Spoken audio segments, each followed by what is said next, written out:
Hi everyone, welcome to PKM Weekly. Let's see what's in store for us this week. Logseq, they're up first, and they've got the mobile app for DB version only available for testing.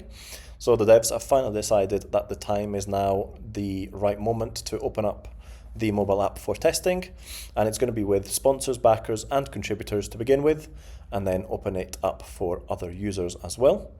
And if you want to participate in the test, just fill in this form here, put some details down, and then hopefully one of the devs and the team will contact you of how you can access the app. And in the meantime, if not, just check out this quick video here and see how the app works. It is going to be iOS only to begin with, but Android should follow shortly, hopefully anyway. So the only downside that I see with this is that although it is great that there's work on the mobile app that has been done, is that now we will basically have two mobile apps, one for the old MD version and a new one for the DB version, and that has been confirmed by Tienson in this message here. So yes, the plan is to have two separate mobile apps, one for the DB graph and one for the file graph or the MD graph. We'll maintain the old app and so that users can keep using it until the DB version has two-way sync between DB and Markdown. So hopefully that's not going to be too long around the corner, because if not, I can see this leading to a lot of confusion in the sense of which app should I download. I'm trying to download this app and access my notes, but I can't. That's either because you're using the Markdown version and downloading the DB version, or vice versa. So I can see it basically leading to a lot of confusion. And also on the dev side, are they really going to be able to maintain two apps? Are they going to keep them up to parity, or how is that all going to work, and how is that going to play out? Only time will tell, I guess. So let's see what's in store for us in the coming months to see how they deal with it. And with that, the devs have also announced RTC testing, so real-time collaboration testing. So if you want to share your notes with your family, collaborate with teammates, want that there was more communities to learn from and build together, or want something local, fast and privacy first, then RTC might be the one thing for you.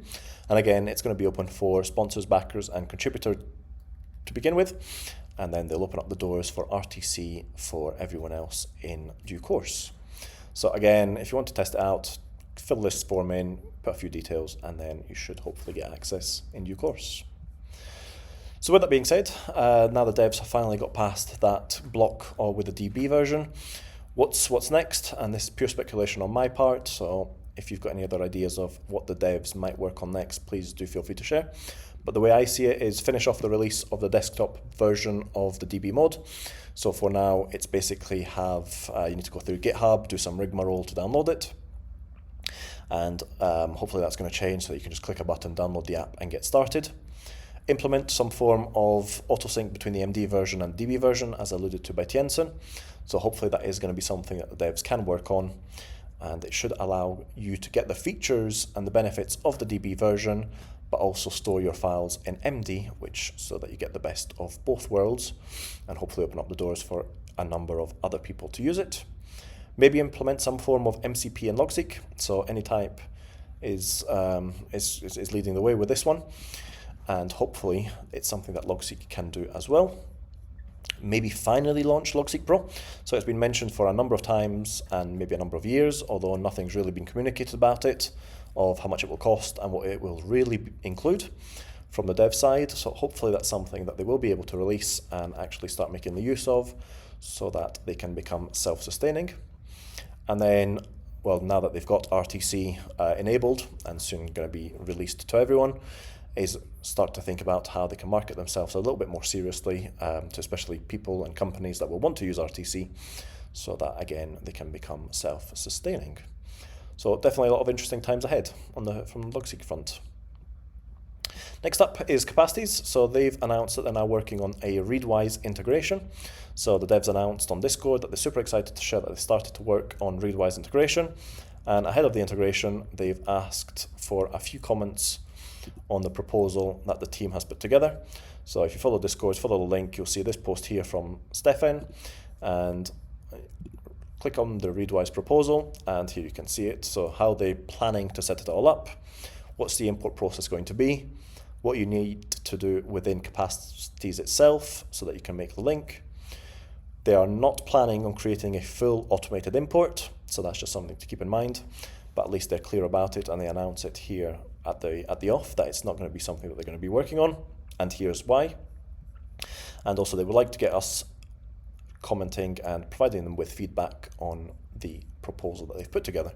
So if you are a Capacities user and also a Readwise user, definitely do get in touch with them. There's a number of comments that have already been posted, so it's worthwhile having a look into. The one thing is that it is going to be for Capacities Pro only, so it's not going to be open to everyone from the off. You will need Capacities Pro to make the use of it. So they've also been working on a suite of improvements around content views and queries within Capacities, and that was based on the feedback that they received from the users within Discord.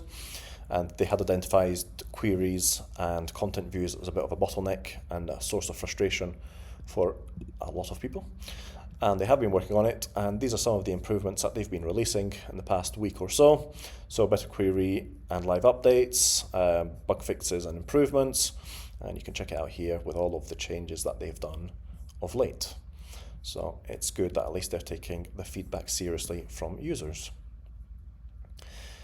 And there's also been a few sneak peeks that I have seen, or if you search the internet, I'm sure you can find them too, with some amazing things to come, so definitely worthwhile keeping an eye out on Capacities. And with that, and the Readwise integration, a few changes, the devs have had to change a little bit their roadmap. So they've relegated smart media, which was going to be more powerful features for your media objects, and a deeper AI integration, so supercharge your workflows with with AI. These have been relegated from the planned to the in progress.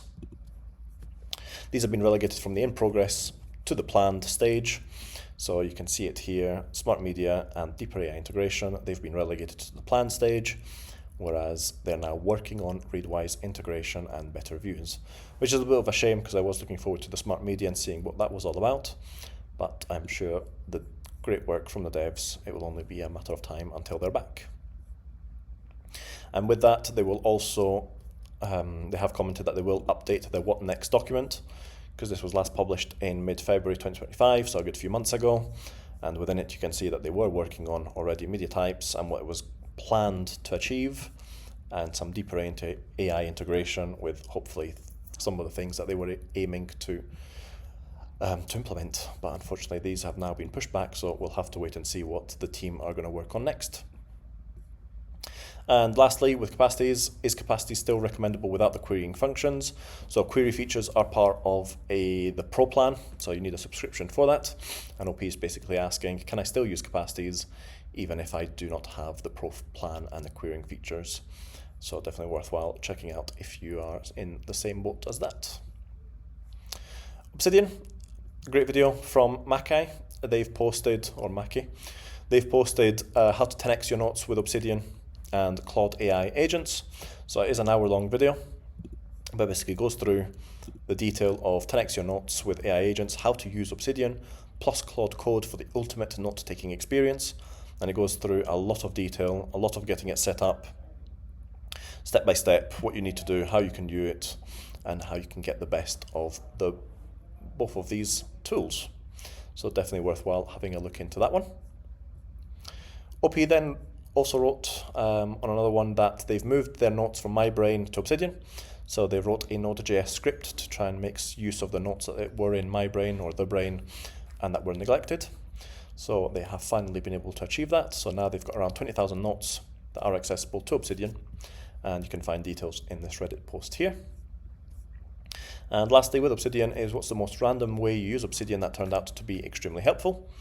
And OP basically asked the question of how did you find something completely random that actually changed your life or made it unique in the way, not just the standard Zettelcasting, but something actually useful. So definitely worth checking out.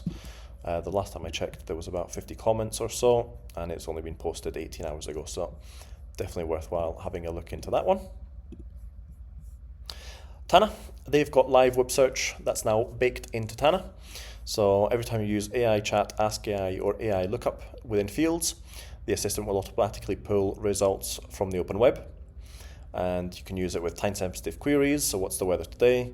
Explicit searches. So use the internet to find the latest information, and context aware, last night's game, etc., etc. And they have provided a little bit of examples here. So for some vacation research, they've looked at 3 places. AI or the Ask AI has pulled up some of the things that are going on during their travel period, and it's also then returned the weather on the right hand side. So basically just enabling you to use AI to get search results directly within Tana. The devs do ask that you try things out, break things, let us know what surprised you, what doesn't work, some of your wins, and also some of your wish list, and just post them in the Slack comment so that they can review them and hopefully implement them in due course. And also, Samarke, they posted their thoughts on Tana. So after years of using Trello, they've now swapped over to Tana, and within this post, they're basically sharing what's in their Tana and why they love it. So you can see here, they were using Trello, why they were using Trello, now why they've swapped over to using Tana, and okay, why they wrote this, the setup of the daily page, what they include, the yearly compass, weekly review, serendipity, the right side view, etc., etc. So definitely a lot of content within this blog post that I'm sure that there is something useful there, and hopefully you can tweak your workflow to improve your own experience in Tana. AppFlowy, so this is for the self-hosters. The devs have uploaded the first batch of self-hosting video tutorials. So there is quite a few here: local host development, SMTP authentication, and then whether you use or you want AppFlowy Cloud on Azure Cloud, Google or Google Cloud, and AWS. And within the video, each one is only a few minutes long or so, and it goes through the whole details, step by step, basically like a detailed walkthrough of how you can achieve self-hosting and installing AppFlowy Cloud on AWS, Google Cloud, or Microsoft Azure. And they've also updated the SAML documentation, so now you can authenticate through Okta. And on top of that, they are planning some other videos for the second batch with various different topics that they're going to cover. Next up is AnyType. And could AnyType be the all-in-one app? So the devs posted a quick video of how to go from a read it later to an organization of your bookmarks, and it just goes through the detail of how you can set it up so that you can basically have a repository for collecting your information that you want to read and your bookmarks. So definitely worthwhile having a look into that one. Heptabase, they've now introduced Ask AI, so you can use it with the whiteboards, so that you can use the whiteboards as context. So if you just look at this video, he's clicking on the whiteboard here on the left-hand side to give it as context, and it's just asking how to identify great startup ideas, and then it spits it out. The response here from the context of the whiteboard, it goes through and just gives you responses from your notes and from the cards that are on it. And also, as you can see, he clicks on the reference and it goes directly to that card automatically.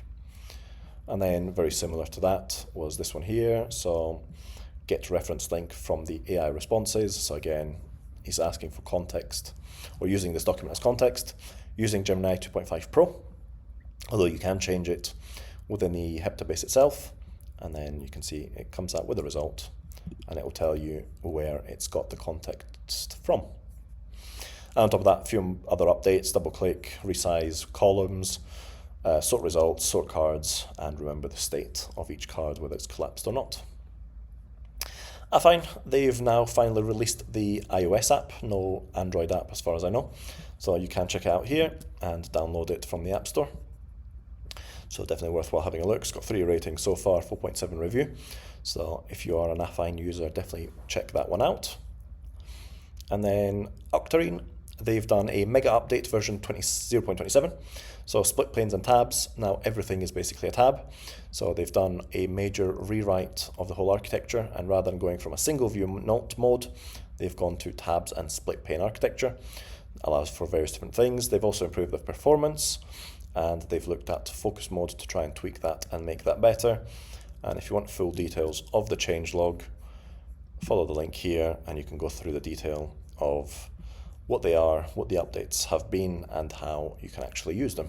So you can see in this brief video here, and also some of the other things that they've gone through and improved. So definitely worthwhile having a look on that one. Thymer, last but not least, the devs have posted a cool video of how you can use AI to basically get the results. So what we've got here is a brief CRM table with the various company, the rates, the hours that the person has been working on or that you've worked on this file. And what they're going to ask is give me a column with total, which basically takes the rates times the hours, clicks a button, that gets generated, and there we have the response. So it's done A times B equals C. And then you can see it here, it's done it for every single field. And what we also then have, okay, now he's gone, he wants it in a Kanban view. And then you can see it here within a Kanban mode view that it's already done that. So lots of great updates. It's just unfortunate that we don't have an app yet that we can actually play around with. But that's for another day. So thanks very much for watching, and I shall see you next week.